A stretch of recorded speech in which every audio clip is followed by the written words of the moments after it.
حضرت عبداللہ ابن عمر رضی اللہ تعالیٰ عنہ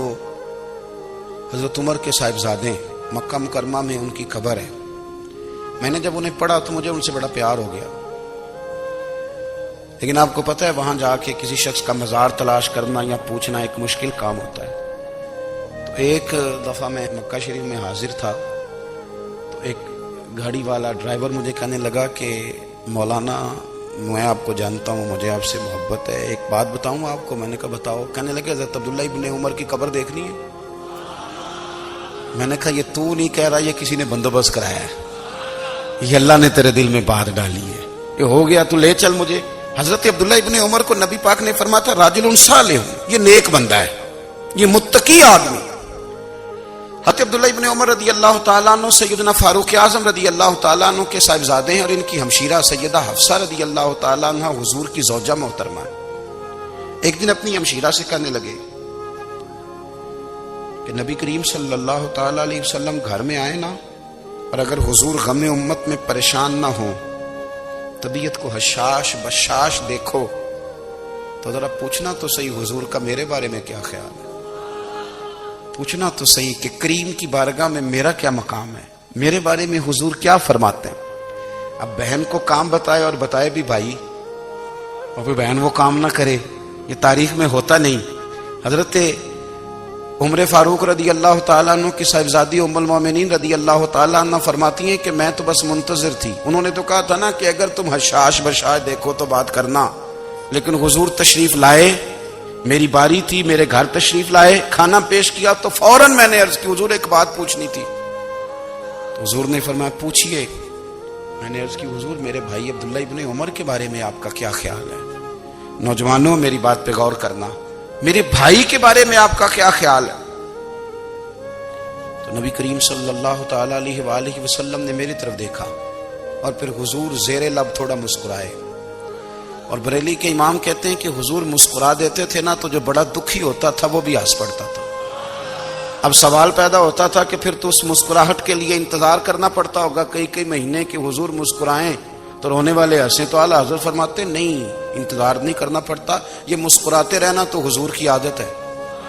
جس کی تسکین سے روتے ہوئے ہنس پڑے، اس تبسم کی عادت پہ لاکھوں سلام۔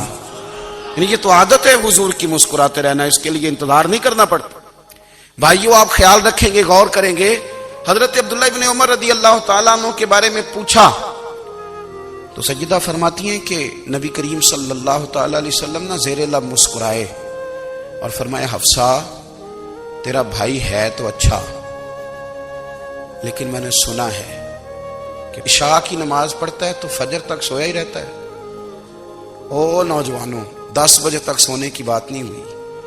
9 بجے تک سونے کی بات نہیں ہوئی، 11 بجے اٹھنے کی بات نہیں۔ حضور فرمانے لگے میں نے سنا ہے کہ عشاء کی نماز پڑھ کے سو جاتا ہے اور فجر تک سویا ہی رہتا ہے، اسے چاہیے کہ تہجد کے وقت اٹھا کرے، اللہ کی بارگاہ میں حاضر ہوا کرے، آہوزاری کرے، سجدے کرے، عبادت کرے، اٹھتا ہے اور فجر میں جا کے اٹھتا ہے۔ حضرت جناب حفصہ رضی اللہ تعالیٰ عنہ کہتی ہے میں نے جناب عبداللہ ابن عمر کو پیغام دیا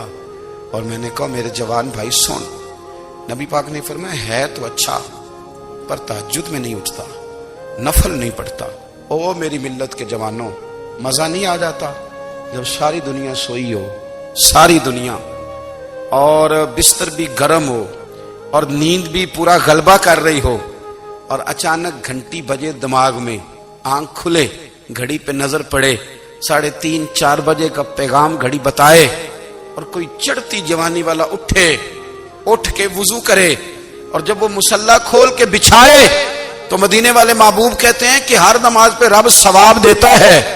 اور جو اٹھ کے تہجد کی نماز پڑھے اسے دیکھ کے تو رب مسکراتا ہے، جو اس کی شان کے لائق ہے، جو اس کی شان کے لائق، وہ مسکراتا ہے، خوش ہوتا ہے کہ میرا بندہ تہجد میں اٹھ گیا، وہ مسکراتا ہے۔